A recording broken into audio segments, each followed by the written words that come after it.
Noticiario 1936. Los 150 días que cambiaron la historia de España.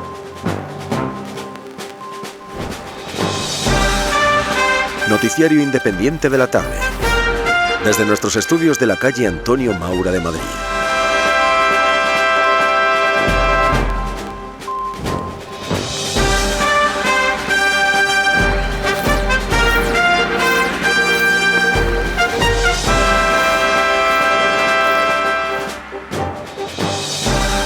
Muy bienvenidos, queridos radioyentes de Radio Universal, a nuestro boletín informativo correspondiente a la jornada de hoy, 20 de marzo de 1936. Vamos ya, pues, con nuestro editorial. La Comisión de Actas, presidida por el socialista Indalecio Prieto, sigue depurando diputados de la derecha. En estos días en los que los desórdenes públicos alteran la vida cotidiana de los españoles, el Gobierno se muestra incapaz de adoptar medidas firmes que devuelvan la tranquilidad a los españoles. Sobrepasados por sus aliados extremistas del Frente Popular, Azaña y su gabinete continúan la línea política iniciada tras conocerse los resultados de las pasadas elecciones del mes de febrero. El restablecimiento de la Generalitat de Cataluña, el decreto de readmisión de obreros implicados en la Revolución de Octubre del 34 y ahora la tarea depurativa que está acometiendo la Comisión de Actas, deja en evidencia el empuje y la influencia de las fuerzas marxistas sobre el Ejecutivo de Azaña. Con la prensa censurada y los centros políticos de los partidos contrarrevolucionarios sometidos a vigilancia, las Cortes parecían el último reducto para hacer pública esta situación de anarquía. Pero una repentina indisposición del ministro de Gobernación es el motivo del aplazamiento de uno de los debates en el Parlamento esperados con más entusiasmo por todos los españoles. Ansiamos el rápido restablecimiento del señor Amós Salvador para poder conocer de primera mano la auténtica realidad española. Y vamos ahora con una noticia de publicidad. Después, ya saben, la información nacional. Sherbetinal, por 5,80 pesetas, solo en farmacias. Abrimos ya sin más dilación nuestra página de información nacional, destacando que nuestro enviado especial a las Cortes nos ha hecho llegar la noticia de que se ha aplazado el debate sobre el orden público propuesto por el líder de la CEDA, José María Gil Robles. Según nuestras noticias, el motivo de este contratiempo es la enfermedad del señor ministro de Gobernación. Recordamos a nuestros oyentes que debido a la delicada situación que se está viviendo en muchos pueblos y ciudades de España, este debate era esperado con la máxima expectación. El Gobierno, destacamos también, ha aprobado un decreto autorizando la ocupación temporal de tierras declaradas expropiables en el campo español. Y tenemos ya noticia que nos traen de última hora desde nuestra redacción. Según nos informan desde Barcelona y en virtud del restablecimiento de la Generalitat de Cataluña, esta mañana se ha procedido al traspaso de los servicios de las competencias de justicia. El corresponsal del Ideal Gallego nos hace llegar una información en la que se indica que el pueblo coruñés de Arteixo se ha procedido a la incautación de bienes inmuebles de la parroquia de esta localidad. Se ha clausurado en Ciudad Real el centro de Falange Española. Los directivos de esta organización han sido detenidos. Desde Bilbao nos confirman que el Gobierno de Vizcaya ha multado a varios afiliados de Falange Española. Por orden gubernativa, la policía ha detenido en Medina del Campo a 10 destacados afiliados a Falange Española que han ingresado en la cárcel. Y cumpliendo órdenes supremas, la policía ha clausurado también los locales de Renovación Española en la localidad de Manzanares. Vamos con una nueva noticia publicitaria y volvemos inmediatamente. Retenga en su boca el encanto de la juventud con la crema dental Listerine. Y como es costumbre, después de este segundo bloque publicitario, abrimos nuestra página de información internacional aquí, en Radio Universal. En un clima de tensión internacional, el Consejo de la Sociedad de Naciones vota la moción que declara que Alemania ha violado el Tratado de Versalles. El delegado del Tercer Reich, von Ribbentrop, ha defendido la actitud alemana ante el Consejo de Naciones Unidas.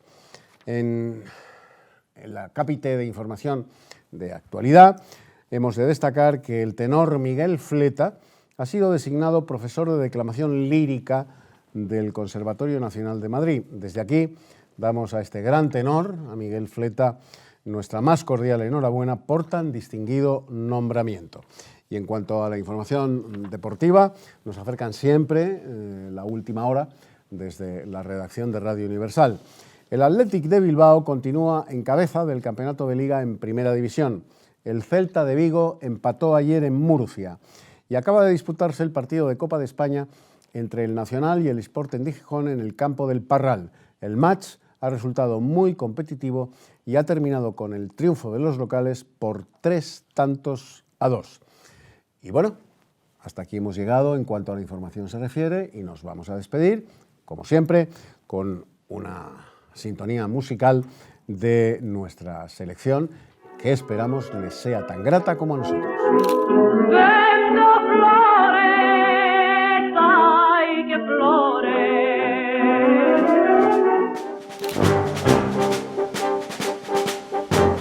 Pues aquí estamos nuevamente, nos hemos trasladado desde el siglo pasado, desde el siglo XX, concretamente desde 1936 a 2019.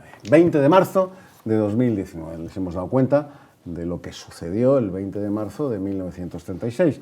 Y para centrarnos el argumento, centrarnos históricamente el escenario, pues está con nosotros nuevamente el historiador Manuel Ros. Encantado, Manuel, de que hayas venido nuevamente a Noticiario 1936. Vamos a ver, como vemos, las cuestiones fundamentales del nuevo gobierno eran las siguientes. El restablecimiento de la Generalitat catalana, el decreto de readmisión de los obreros implicados en la Revolución de Octubre de 1934, que perdieron sus puestos de trabajo por este motivo, que no era moco de pavo, ni muchísimo menos. La tarea depurativa que está cometiendo la Comisión de Actas para quitar las actas a los diputados de derechas más de un mes después de haberse celebrado las elecciones. Lo que deja en evidencia, por lo tanto, Manuel, el empuje y la influencia de las fuerzas marxistas sobre el Ejecutivo, sobre el gobierno de la República surgido después de las elecciones de febrero del 36. ¿Esto es cierto, esa influencia marxista directísima sobre este gobierno? Efectivamente, el gobierno era republicano, todos los ministros eran republicanos, no había un solo ministro socialista o comunista, pero por fuera, digamos, el apoyo parlamentario era del PSOE y del Partido Comunista.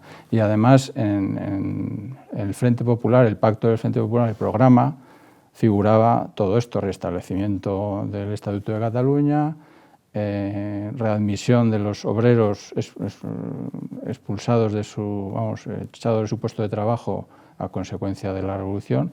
Incluso había que indemnizarles por los 6 meses últimos que no habían tenido salario y el patrono tenía que indemnizarles.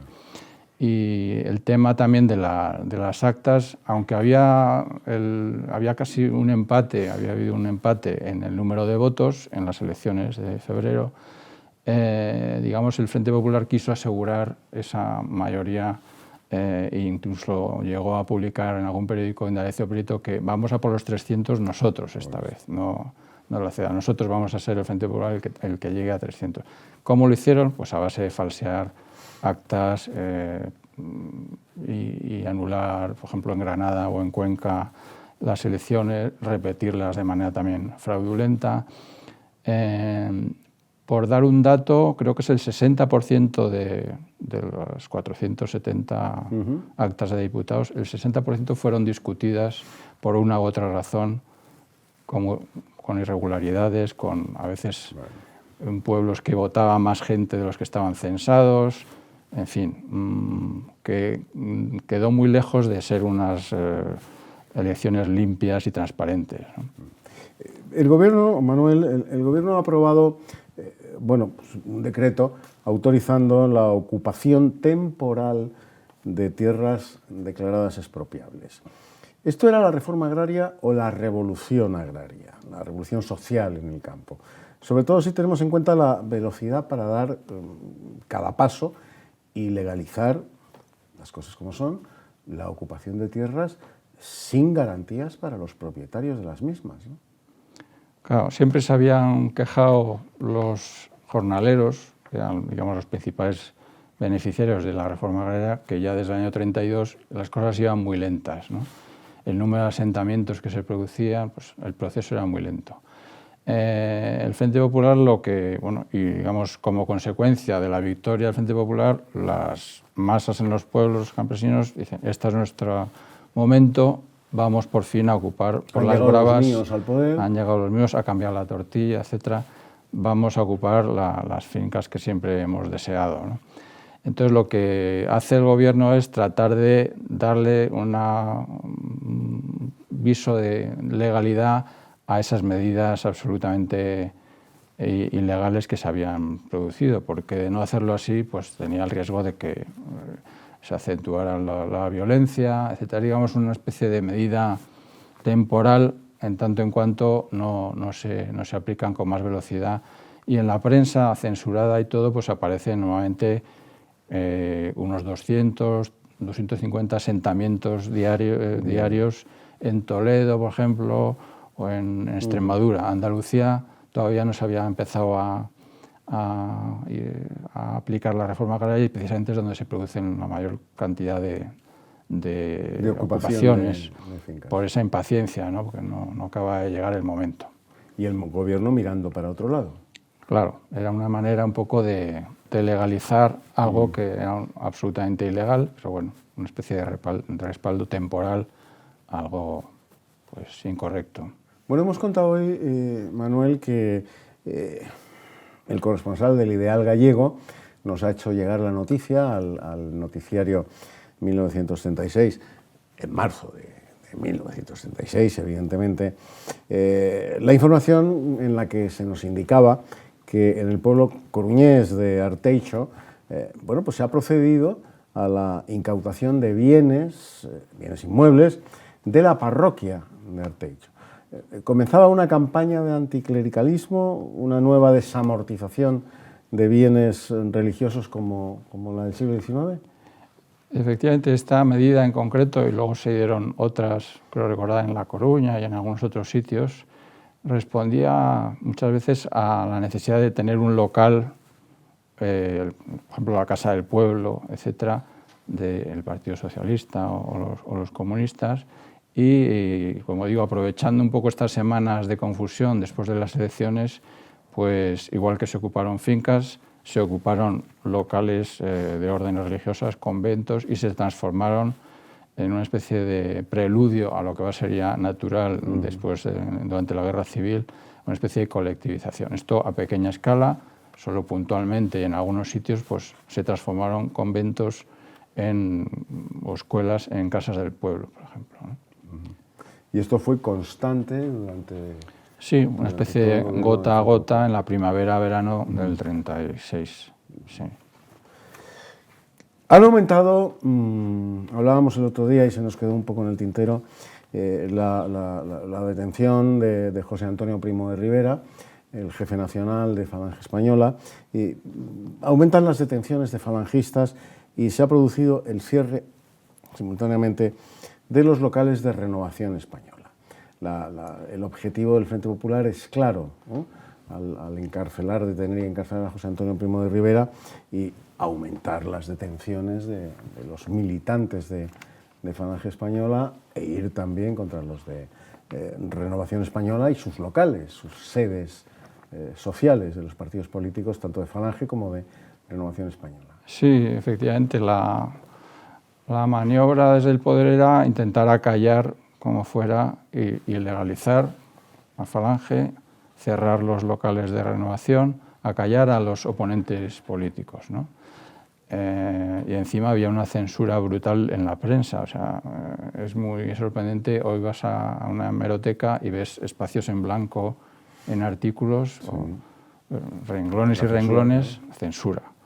Es decir, es que no había libertad de prensa en absoluto, por lo menos en la primavera-verano del 36. Y luego el proceso de republicanización de las instituciones, es decir, ahí se republicaniza o se trata de hacer republicanos a la judicatura, se establece una ley para poder procesar a los jueces que sean acusados de alguna irregularidad, y eso va a ser con un jurado popular, es decir, la justicia del pueblo juzgando a los jueces. Madre mía. Madre mía. Bueno, lo tenemos que dejar aquí. Don Manuel Ros es historiador, nos ha acompañado en la edición de hoy de Noticiario 1936 y ya saben, mañana nos volvemos a ver y a escuchar. Hasta mañana, amigos. Muchas gracias por su atención y por su apoyo. Adiós.